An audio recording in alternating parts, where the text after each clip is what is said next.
မှာရှိတဲ့အသီး၃မျိုးနဲ့ခန္ဓာကိုယ်ကျန်းမာရေးကိုပြုပြင်ကြမယ်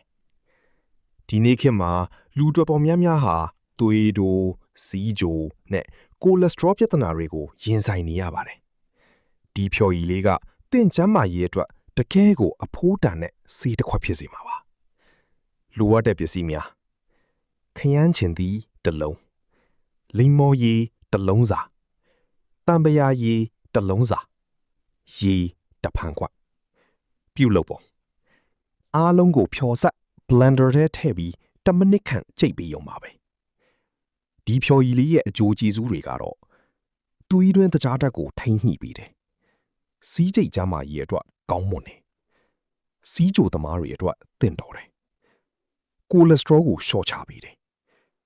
အသေးကျန်းမာရေးကိုကောင်းမွန်စေပြီးအယိုးတွေကိုတာမာစေတယ်စိတ်ဖိစီးမှုတွေကိုလည်းလျှော့ချပေးပါတယ်ကျန်းမာရေးကိုအလေးထားတဲ့တငယ်ချင်းတွေအတွက်ရှေးပြီးဖို့မမေ့နေဘူး